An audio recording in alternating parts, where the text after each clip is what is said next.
Assalamualaikum warahmatullahi wabarakatuh. Sahabat Sakinah Corner dimanapun berada, seenak-enaknya kumpul mertua, masih enak di rumah sendiri. Begitu ungkapan yang sering kita dengar.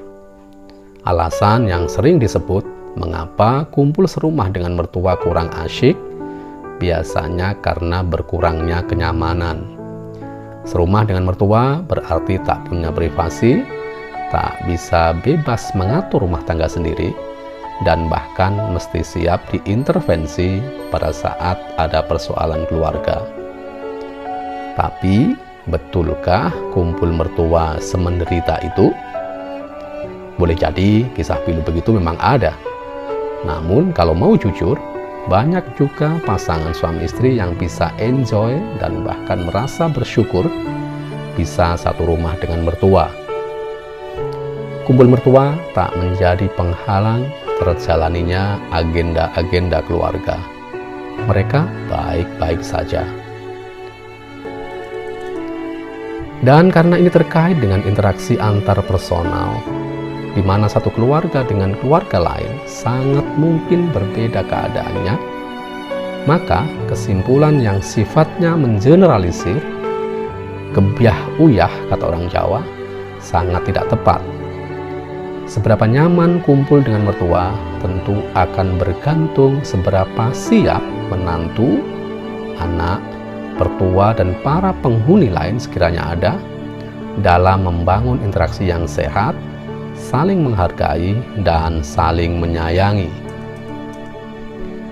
Bila menantu mampu memperlakukan mertua sebagaimana orang tua sendiri, mertua pun memperlakukan menantu sebagaimana putra-putri sendiri, tentu dengan segala kurang lebihnya, kemudian dikuatkan oleh semangat untuk saling memudahkan dan membahagiakan.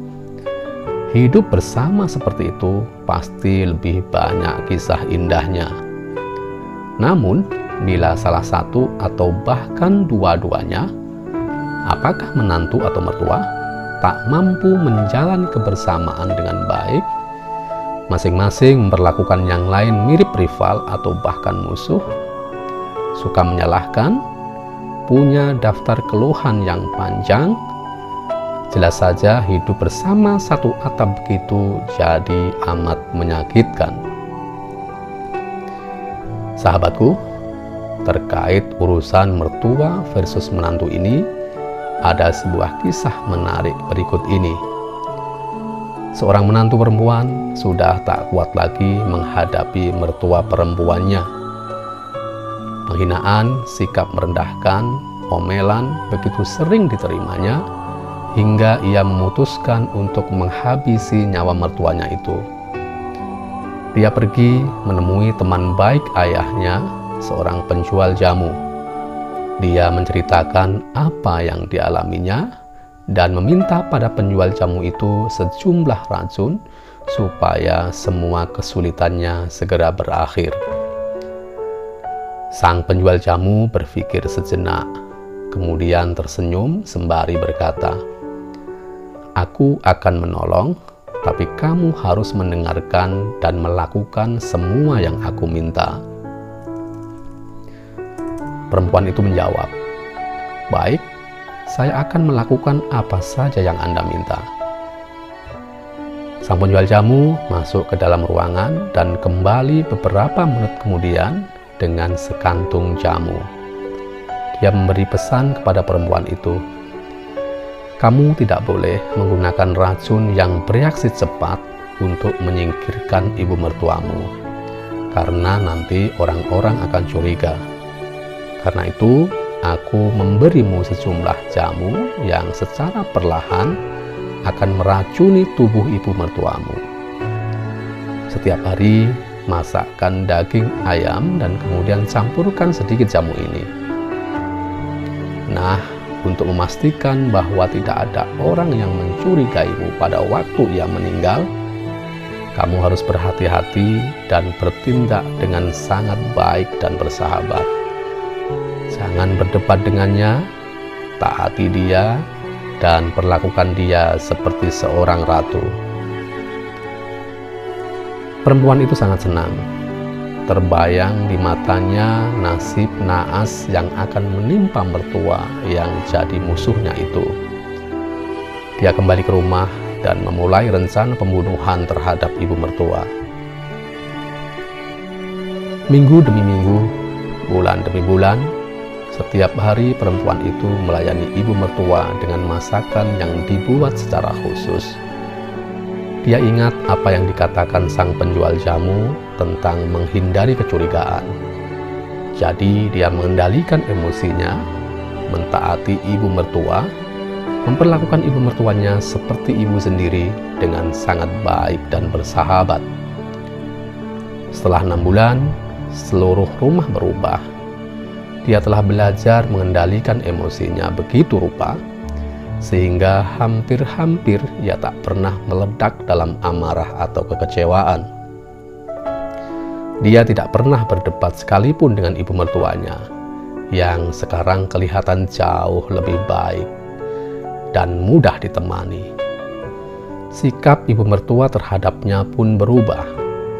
Sang mertua mulai menyayanginya seperti anak sendiri. Dia terus memberitahu teman-teman dan kenalannya bahwa sang menantu adalah menantu terbaik yang pernah ditemuinya. Dia dan ibu mertuanya sekarang berlaku seperti ibu dan anak sungguhan. Tentu suaminya sangat senang melihat apa yang telah terjadi. Satu hari, dia datang menemui sang penjual jamu dan minta pertolongan lagi. Dia berkata, "Wahai sahabat ayahku, tolong aku untuk mencegah racun itu membunuh ibu mertuaku. Dia telah berubah menjadi wanita yang sangat baik dan aku mengasihinya seperti ibuku sendiri.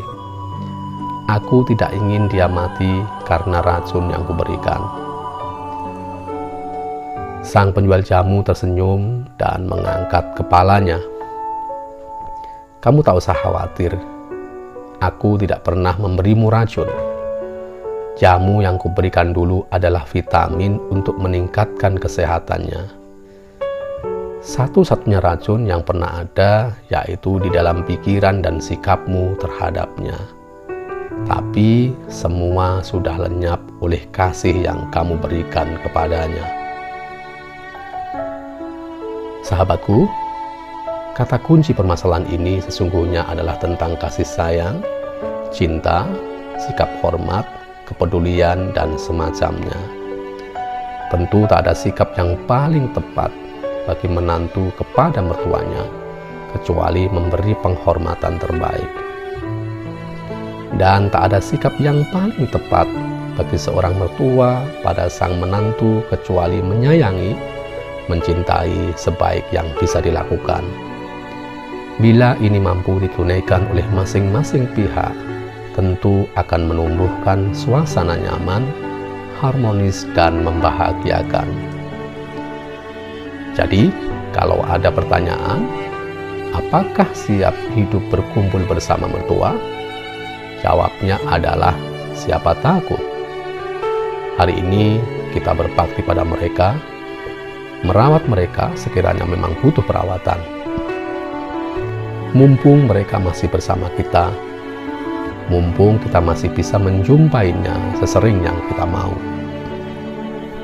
Mertua adalah pintu surga bagi pasangan kita, dan bisa pula menjadi pintu surga bagi kita. Perintah agama sangat jelas, berbuat baiklah pada kedua orang tua, birrul walidain.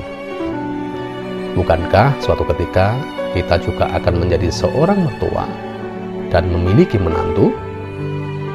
Sangat boleh jadi sikap baik kita pada orang tua dan mertua saat ini tidak harus menunggu balasannya di akhirat, karena bisa saja kebaikan itu sudah bisa kita petik buahnya saat kita menjadi seorang mertua pada saatnya. Sahabatku, mari selalu jaga marwah keluarga, menuju keluarga samawa. Wallahul muwafiq ila aqwamit thoriq. Wassalamualaikum warahmatullahi wabarakatuh.